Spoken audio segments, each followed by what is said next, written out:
Alright guys, just got another package from Heritage. Some golden age goodness in this one. Some books from the 40s and 50s. So stick around. We'll talk about the giveaway, go through what's in this box, and we'll see you in a few.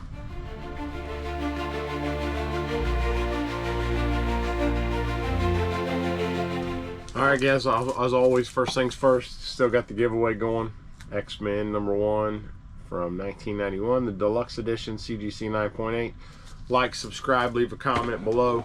You're entered for a chance. Just all you gotta do is leave a comment. So the more comments you leave, higher chance you gotta win it. So that's for the giveaway. Let's get into these books. I'm real excited about these. I love Golden Age books, especially in this type of condition. These are really, they're not high grade books, but for a book that was printed in 1950, 75 years ago, they're really solid. So we're going to go through these. None of them are keys, but they are, like I said, they're Golden Age, DC, just goodness. So we'll start with the first one.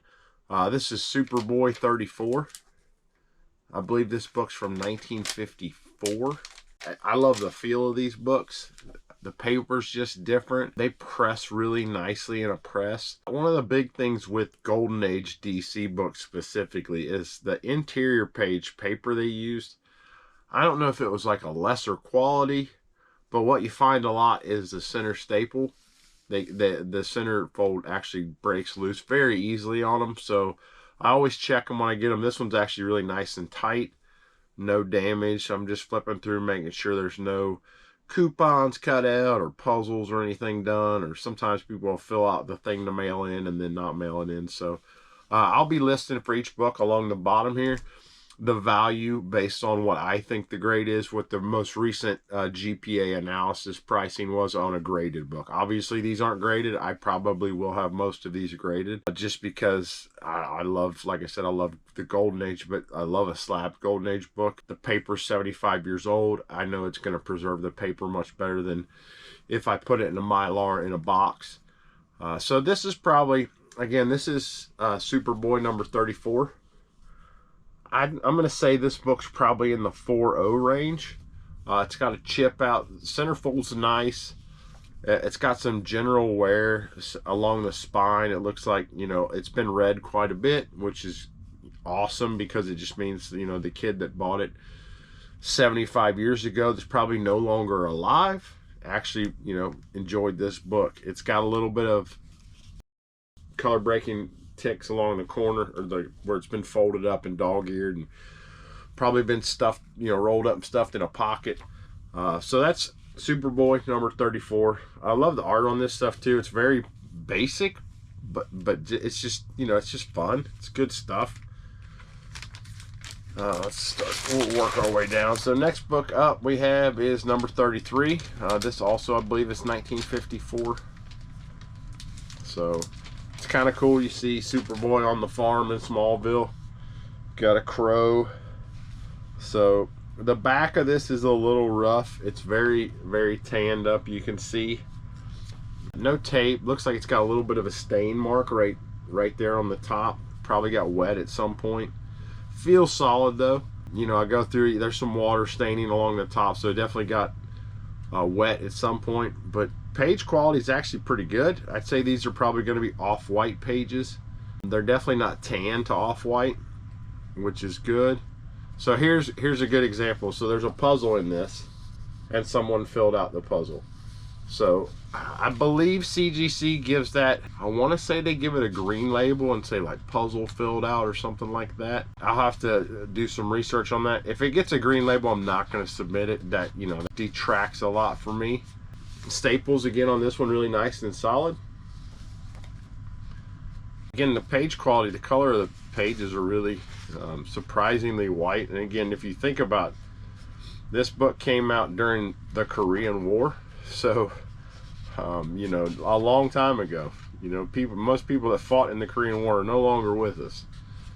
So, very old book. And for 75-year-old paper, it's really good shape. The interior, you can see, really tanned up. But the spine is intact. It's really nice and solid. It's not like close to tearing. The staples are intact. Cover's in good shape. I'm going to say that's probably I'm gonna say probably in the 3.5 range, maybe a 4.0, but I'm gonna guess a 3.5 just because it's got a lot of tanning around the edges. Like I said, you can see on the back it's really almost like a brown color. That won't affect the page quality of the grade, but it will affect the quality of the grade. It's not brittle at all, which is always good. A lot of times you get these Golden Age books and the paper's brittle. These aren't brittle at all so far. We'll see as we go through. So next one up, Superboy 31. A lot of these books had yellow covers back then. I don't know if yellow was just a cheap ink color or what, but there's a lot of yellow covers from the Golden Age, and don't make fun of how I say yellow. That's just how I say it. These pages are, I don't know how well you can tell in the camera, but page quality on these is beautiful. This is probably an off-white to white page, and again, for a book that came out, you know, in the early 50s, that's not common to have. So again, flipping through, make sure there's nothing cut out, no coupons clipped. We'll make sure the staples are intact. Usually I think these books had 2 or 3 different stories in them. Each story was like 5 or 6 pages. Missed the centerfold. So yeah, again, staples look good on this. I'll go through these with a black light too. I've mentioned in the past you can take a black light over the cover. You can see if there's any color touch. Also, you can check if you look on the inside. The most common thing people would color touch on a book like this would be like the black around Superboy, or they may take on the edge if there's a bunch of color breaking on the black. They may draw on the black. You'll see bleed through if they use like a black marker or pen. Even if they used like a pink marker for the elephant's ears or the color something, usually it'll bleed through, and you'll see that on the interior. I'll definitely check all these before I send them to CGC, just because I don't want to get a purple label. Next up, Superboy number 30, featuring the giant who came to Smallville. So I don't know what issue. I have a Superman's pal Jimmy Olsen, and Jimmy Olsen looks just like that on the cover. So I don't know if the same artist did that or if it's a different artist, because that looks very, very similar to that cover. Let's see if it says who the cover artist is on this. Yeah, I'll have to look it up. It's not like the 60s and 70s where it has all the stuff on the inside on a splash that says, you know, like Jack Kirby, Stan Lee. I think these might be like Dick Sprang, but I don't know. I'll have to look. Again, color page quality is fantastic on this. I would say again, this is probably an off-white to white. Man, I don't know. This is borderline white pages. It probably won't get white pages because it does change just a hair at the edge. Staples are perfect in the center. No real issues. I don't see any completed puzzles. So that's good. Yeah, I'm gonna say that's probably in the 4.0 range. Looks like the staple is blown out here. The cover's still attached, but it's blown out. Probably a 4.0. Someone at one point sold it at $38 and said it's a fine copy. Definitely not a fine copy. It does say F. I'm assuming that was for fine and not fair, but it's definitely not a fine copy. It's in the 4.0 range. It's a VG book, VG minus maybe. So yeah, and when I talk about page quality, I think I mentioned this before in videos. It's not, when CGC grades it or CBCS, they say off-white to white. Like, these pages definitely aren't white pages. I mean, that paper's not white, but that paper was never white. That's white, you know. So it's based on what the color was supposed to be at the time. And if they say off-white to white, what they're saying is on the edges it's a little darker and it's the right color in the middle, because the edges fade first. So if they say tan to off-white, that the center of the book's faded to an off-white and the edges have faded so bad they're tan. So that's kind of what they mean when they say that. If you have consistent color all the way from edge to center, that's the only time you're going to get a white pages book. Wow, this one feels really good. So this is Superboy number 24. Yeah, this is a really good copy. Let's see when it was. I think this is 53. Yeah, February, March 1953. So I'm going to say, just at a glance, This is a 4.5 or a 5.0. It's got a little chip out in the back. There's some rippling. I'll press all these too. There's some rippling back here that I can get out with a press. Again, a yellow cover because they loved yellow. There's a manufacturer's crease right here. That's not going to come out, so I'm not going to mess with that. The spine is in really great shape. The back is really, you know, good colors. There's a little bit, looks like there might be a little spot of some goop or something on there. I can probably get that off at the top staple there, right inside. Maybe it was stacked on another book and it got a little bit of staple rust. If it's staple rust, that won't come off, but if it's just a little bit of grime, I can get that off. Great color on the back. The pages, these are off-white to white for sure, possibly white candidates. And again, I don't know how well you can see in the camera, but they're really vibrant in color. Very little fade. It probably looks like in the camera like it's darker here. It's actually just got a little ripple to it at the top, which probably makes it look like it has some color change to it, but it doesn't. It's very consistent across the whole thing. Let's check the centerfold out. Doubled up there. Where are you, centerfold? Yeah, so perfect staples there. They're a little bit offset, which isn't a big deal. CGC doesn't ding that. That's pretty normal. Excellent condition. No staining or staple rust, which would bleed into the book, which is good. We're just checking out to make sure there's no coupons cut out, nothing filled out in pencil or pen or marker. You can see in the interior of the cover, probably going to get a little ding here. It's a little bit tanned up. It's not brittle, but it's a little bit tanned up. And you can see where the colors have bled through. That red, that's pretty common too. Anytime they use red, you have that bleed through. There's ways to get rid of that. I don't do that on Golden Age books. I don't mess around with any kind of liquids on these at all. The paper is actually more durable than later books, but it's just I don't want to mess with a Golden Age book. So I'm going to say this is probably a 5.0.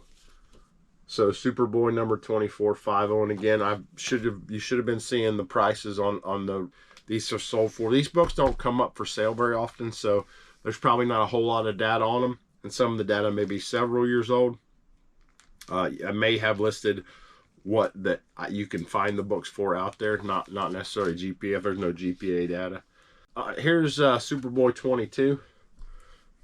It looks like it's faded, but it's actually not. That's just the colors that they have. That's what they used, and it looks faded, but it's really not. Again, you can see the yellow. It probably has a little bit of fading to it. This cover has a little bit of brittleness to it on the edges, but not much. Interior, again, very surprised how like good quality the interior pages are on every one of these. None of these are in the tan range or cream, and that's usually the you usually see a lot of that on Golden Age stuff is the cream to off-white or tan to cream. Again, staples in the center, excellent shape. I'll go through and count the pages too to make sure there's no. Sometimes they have full page ads that people would rip out, and you don't actually, it's really hard to tell. The easiest way is count the pages. I know on Silver Age books it's 16 pages. I think these were 16 pages as well. And then obviously an 80-page giant would be 80 pages. Some of the oversized books are like 24 pages, but I'm pretty sure all these are 16 pages. I'll have to double check that before I count them. All right, next up, and again, a yellow cover. Superboy 20. If you haven't noticed, these are all Superboys, and we are counting down. Colors are bright, vibrant. Paper is really soft and pliable. There's no brittleness feeling to it. Back's nice and white. There's no browning or yellowing or tanning. You got a little bit maybe here on the edge, but some of that's probably just dirt. I will dry clean these, so any dirt will come off. The interior in this, again, these are off-white to white candidate pages, possibly white pages, which again, white pages on a Golden Age book is, that alone is a pretty big deal. It's just really hard to get it. This book I think is from 52. So we'll flip through and we'll get the centerfold, and I'll show you kind of what the interior looks like. So again, centerfold is really good. Probably gonna be off-white to white. Looks like there's a little bit of darkening up around the edges here. You can see here and here. But I mean, the book feels, I mean, it feels really nice. It's a really solid book. Let's just hope there's no pencil stuff done. Some of the ads in these books are great to read too. Like I mentioned it in one of my early videos, where you could buy a monkey for like $12 and they'll mail it to your house. I don't know how they mailed a monkey, but they used to do that somehow. I'm gonna say this is probably getting closer to the 6.0 range, so that's probably a pretty good dollar book there. Number 20 from 1952 in a 6.0. You know, again, prices on the bottom here. This is really good. I'm really happy with that book. These are all probably going to stay in the PC. I usually don't get rid of any Golden Age stuff. So next up, number 17. We're down into the teens. We'll go through this. I got one more after this. So this has got a great back cover. We'll show you the back cover in a second. So again, the yellow cover, because yellow must be cheap ink. It does have some browning along the edges. You can see how it kind of darkens up. That's probably where it was just exposed to more light. There might have been a book stacked on top of this and had some fading. But the back of this book is fantastic. Tom McAn, America's #1 shoes. For $8, you can get those fancy. Look at that. That's pre-Air Jordan right there. That's a sneaker. It's actually not. It's a loafer, but that's awesome. Tom McMahon's new tic-tac-toe shoe. Got the green lacing. That's pretty fancy. Green laces. I don't know who would order shoes out of a magazine, especially back then. I think now everyone knows. You know, you kind of know what your shoe size is. If you went and ordered some shoes offline, they're probably gonna be really close. But I don't know that they were as consistent with shoe sizes in the 50s, and a lot of them were made custom. This book again is really nice. I love these colorful back covers.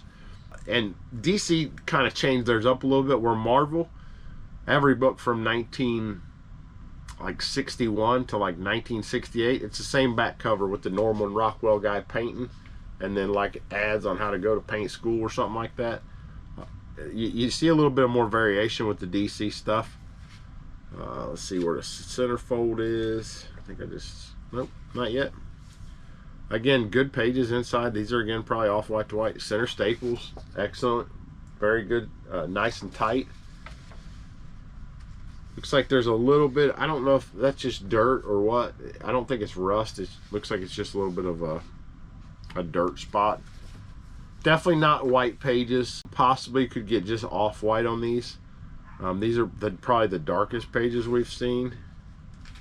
Looks like there's a little stain here on the inside. Looks like maybe somebody spilled something while they were reading it. And it transferred to both pages, but still in good shape. No puzzles filled out like we had in that second one. This is probably, again, the cover and the inside of both covers is really dark. I'm going to say this is, again, going to fall in that 4.0, 4.5 range. But again, 1952, that's, I think this was still 52. Oh, 51, November, December of 51. So my dad was 11 years old when this was printed. My dad might have had this book. He might have bought it at some point. I don't know, though. A dime was a lot of money to my dad in the 50s, so maybe not. He grew up pretty poor, but you never know. He was kind of a little Abner fan. He was, I don't know, he was never into the superhero stuff. He liked the funny books. So again, I'm going to say 4.0 on the 17. So last book up, again, another nice book. This is number 15, Superboy 15. Again, this book also from 1951. And again, super solid. I mean, this book is, it feels good. If you've ever held a Golden Age book, which a lot of people haven't, just because they don't have exposure to them, they have a different feel to them. The paper feels different. Obviously, a modern book, you know, the papers feel almost like plastic. They're so shiny. But the 60s, 70s, they feel very similar. The interior pages feel the same. The covers on these books from the 40s and 50s, it's just go buy one. Go buy a cheap $10, you know, Lil Abner or Dell 4-color book, just so you can kind of feel one. It's a great book to kind of just to get a hand on. Again, with this book, center staples, fantastic. Nice, tight. Got that same cool shoe ad on the back. The pages, again, probably in the off-white range. Looks like there's no homemade artwork on the inside, which is always good. You know, if you ever get hands on these to read them, the stories are they're kind of goofy, you know, considering if you read comics now how they read now. There's also a little tear there on the front, you can see. They don't age well, I guess is the best way to put them, especially if you read some of like the 1960s or pre-1960s stuff. Very sexist, very just almost inappropriate. You know, they talk about how, you know, oh, Betty should be excited because she just got a new vacuum cleaner. You know, it's just very much the time. Obviously, that's not an appropriate thing to say now, but in the 50s and 60s, that was normal. And you read it, and it's like, wow, I can't believe this was okay to say or imply back then. Some of it's really interesting. But yeah, again, this book, really solid book. I'm going to say this is, again, probably in that 4 or 5 range. Black covers are tough, and this one actually looks pretty good. There may be, I can't tell, there may be some pencil mark over here on the date and number. You're not going to be able to see it in the cameras, but I don't know if it's the black fade when they printed, or if, you know, a kid had his pencil and was just coloring on it. Think about this, a 10-year-old kid bought this in 1951, you know, or 12-year-old kid. I mean, that kid would be 85 years old right now. You know, that's the, you know, that person could be out there somewhere. I love when I get a book that's got someone's name written on it. I always Google their name, especially if it has like a place, like if it says Bob Smith, you know, Des Moines, Iowa. I'm gonna look that up. Maybe there's still that guy, still Robert Smith still lives in Des Moines, Iowa, and you know, and he's 75 years old. I want to try and get that book back to that guy. Be like, hey, I have your book from your childhood. I've never actually found anyone. I've gotten a lot of books that have names written on them. I've never found someone I think, oh, that might be this guy. And a lot of the books I find, you know, the person's actually, I do find a person with that name, but they're deceased because of the age. So again, I hope you like this one. A little different than what I normally do. Like, I do like buying Golden Age books. They just don't come up in my price range very much. I mean, you're talking that stack of books there, value-wise, is well over $1,000. So we'll go through, like I say, the prices should have been listed. I don't have them now. I'm going to go through and look them up after this is recorded, and then I'll post them on the bottom. So pretty good haul right there. I'm really excited about this one. I'm excited to look up and see some of the prices and flip through them a little more detail on my own time, while I can, you know, I can really go through and see if there's any issues, see what kind of defects they have that I can press out or take care of. And then probably ship most of them off to CGC to have them graded and get them sealed up and protected, and then put them in the boxes and save them for my kids or whatever. So thanks again, guys. I really appreciate it. Don't forget, leave a comment. Get your chance to win this X-Men #1. It's free. Just leave a comment below. Appreciate you guys. Keep coming around. Got more videos coming. Again, every Wednesday should be seeing something pop up, and we'll see you guys next time. Have a great one.